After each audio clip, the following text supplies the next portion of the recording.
57. Kaulah kelemahanku. Ayunda memang sangat menyukai drama Korea yang aktornya tampan.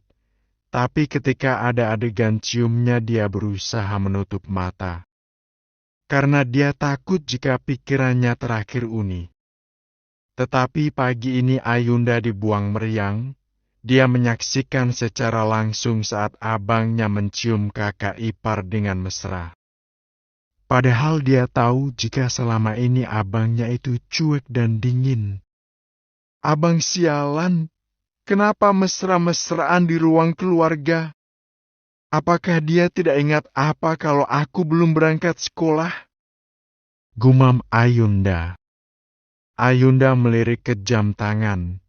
Waktu sudah mepet, jika tidak segera berangkat nanti bisa terlambat.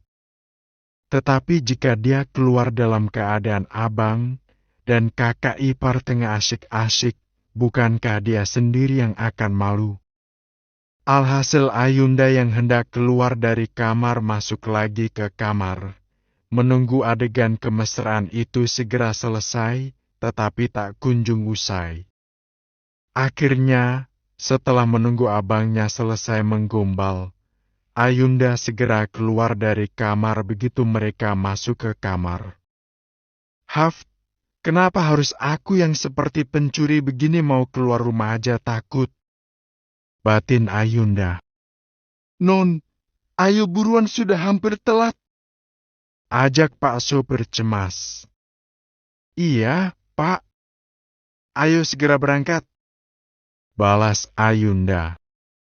Tetapi memang sepertinya hari ini adalah hari yang tidak menguntungkan buat Ayunda. Jalanan yang biasanya lancar jaya tapi malah macet. Duh, Pak bagaimana ini? Kalau telat aku tidak bisa masuk kelas. Ujar Ayunda semakin gelisah. Sepertinya di depan ada kecelakaan makanya mengganggu lalu lintas, Non. Jawab sopir tak kalah khawatir. Apakah masih lama? Tanya Ayunda resah.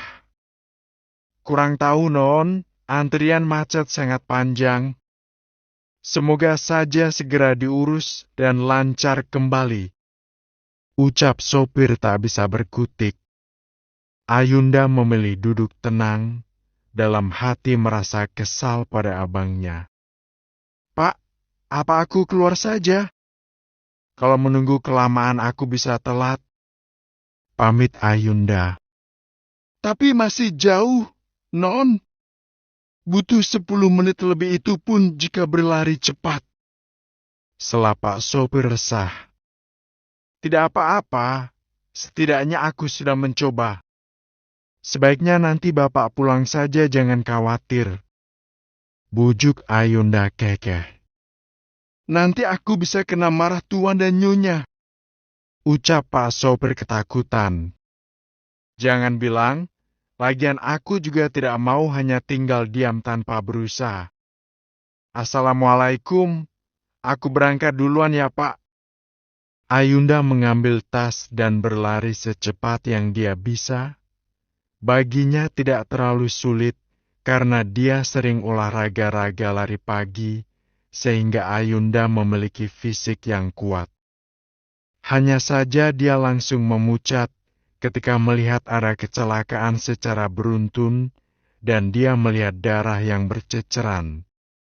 Ayunda mempercepat larinya, bukan karena takut terlambat sekolah lagi, tapi takut melihat korban kecelakaan. Setelah berhasil melewati kerumunan polisi dan petugas ambulans, Ayunda menjadi pusing. Mentalnya tidak kuat mengingat kejadian barusan. Kenapa jadi pusing dan gelap begini? Apakah aku akan pingsan? Oh tidak, jangan sampai. Baru saja Ayunda membatin begitu dia langsung tidak sadarkan diri. Helmi mengantar Caca dan Chandra ke sekolah, berharap bisa bertemu lagi dengan Ayunda di gerbang, walau hanya sekilas. Tetapi itu tergantung keberuntungan, sebab belum tentu mereka bisa berangkat bersama. Mobil Helmi tengah berhenti di perempatan jalan raya yang besar karena lampu merah. Dari seberang jalan dia melihat gadis bercadar yang berlari. Walau melihat dengan jarak yang jauh, entah kenapa hati Helmi berkata jika itu adalah Ayunda. Aku tidak mungkin salah, dia adalah Ayunda. Tetapi kenapa dia berlari? Batin Helmi. Helmi masih sedikit ragu. Seorang Ayunda yang dijaga ketat oleh kedua orang tuanya mana mungkin dibiarkan berlarian sendiri seperti itu. Tapi saat gadis yang sedari tadi dia perhatian terus itu tiba-tiba rubuh, Helmi langsung cemas. Apalagi yang mengerubungi adalah bapak dan emak yang memakai sepeda motor. Chandra, kamu setir sendiri mobilku ke sekolah ya. Aku ada hal yang penting. Jangan banyak tanya, buruan kamu berangkat sekolah sebelum terlambat. Ucap Helmi langsung berlari keluar. Setelah lampu hijau mobilnya yang disetir Chandra langsung melaju ke sekolah. Sedangkan dia berlari menyeberang jalan menuju ke arah gadis yang masih pingsan. Dan benar saja, gadis yang baru dimasukkan ke dalam mobil adalah Ayunda. Pak, saya ikut, pinta Helmi. Kamu kenal dengan gadis ini? Tanya seorang ibu-ibu yang memakai kacamata hitam. Dia adik saya, sekalian saya mau minta tolong antar kami ke rumah sakit. Pinta Helmi penuh harap. Ya, kebetulan aku juga melewati jalan rumah sakit. Jawab ibu tersebut ramah. Terima kasih banyak, ucap Helmi. Dia pun menggantikan orang yang tadi memegang Ayunda. Sungguh hatinya sangat tidak rela ketika Ayunda disentuh orang lain. Cadar Ayunda hilang entah di mana. Helmi menatap wajah yang imut bak bidadari. Cantik sekali Ayunda, tidak akan pernah aku lepaskan kamu. Batin Helmi. Sesaat kemudian dia tersadar, bukan saatnya baginya untuk berpikir yang macam-macam. Karena pagi ini dia ada rapat yang sangat penting, dan dia pun segera menelpon Arjun. Tetapi 3 kali panggilan tidak ada jawaban juga. Lalu aku harus menelpon siapa? Sudahlah, sebaiknya aku hubungi sekretarisku dulu untuk menunda rapat 1 jam. Demi Ayunda tidak masalah aku kena omel papa. Gumam Helmi segera melakukan panggilan terhadap sekretarisnya. Tetapi sayangnya Helmi hanya diberi waktu setengah jam saja. Begitu mobil sampai di rumah sakit, dia pun segera menggendong Ayunda. Tidak lupa mengucapkan terima kasih pada orang baik yang sudah memberinya tumpangan. Saat Ayunda mendapat perawatan dokter, ponselnya berbunyi, dia pun segera mengangkatnya. Assalamualaikum, ada apa kamu telpon sampai 3 kali?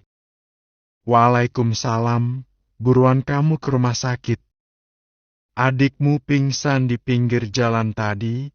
Aku tidak bisa menjaganya lama, karena aku ada rapat penting yang tidak bisa ditinggal. Serius? Aku akan segera ke sana. Kamu sebaiknya segera berangkat kerja daripada mendapat masalah. Tidak apa-apa, aku masih ada kelonggaran waktu 30 menit. Kalau kamu sudah sampai baru aku pergi, pokoknya aku tidak akan meninggalkan Ayunda sendirian. Assalamualaikum. Waalaikumsalam. Setelah dokter keluar dari ruangan, Helmi langsung berdiri dan menghampiri saking cemasnya. Bagaimana keadaan adik saya, Dok? Tanya Helmi panik. Adik Anda sepertinya belum sarapan dan kelelahan, tapi sepertinya juga mengalami syok. Tapi sekarang sudah baik-baik saja, sebentar lagi juga akan sadar. Balas dokter ramah. Terima kasih, Dok. Jawab Helmi mulai lega. Dia pun segera masuk. Dia melihat sosok gadis cantik yang tampak tertidur pulas. Hei, kapan kamu akan bangun? Kenapa kamu lari-lari saat berangkat sekolah? Kenapa kamu tidak sarapan? Dan kata dokter kamu mengalami syok. Lalu apa yang membuat kamu kaget? Ayunda, tanya Helmi lembut dan sangat penasaran. Tetapi Ayunda masih belum sadar. Helmi duduk diam di sampingnya dan memperhatikan wajah cantik itu. Pagi ini memang Helmi sangat ingin bertemu Ayunda, tapi harapan dia bukan dalam keadaan seperti ini. Helmi ingin Ayunda selalu aman dan sehat bahagia. Entah kenapa Helmi merasa marah ketika tahu Ayunda yang berlarian seperti tadi. Tetapi tidak bisa dipungkiri, amarah dia bisa tertahan karena wajah cantik bak boneka Barbie yang sangat mempesona. Selama ini pacarnya juga cantik-cantik, tetapi kecantikan Ayunda tiada tanding. Cantik? Kamu adalah kelemahan aku. Dulu dengan pacarku, aku bisa langsung menyerangnya tanpa ampun. Tapi denganmu, aku sangat takut untuk sekedar menyentuh. Kamu seperti bunga lili yang putih, dan tak ingin aku nodai atau tergores sedikit pun. Aku benar-benar sangat ingin menjagamu, agar selalu mekar dengan segar dan indah. Batin Helmi. Maksud Helmi bukan karena tidak tergoda untuk mencium, tetapi dia ingin melakukannya di saat yang tepat dan sah.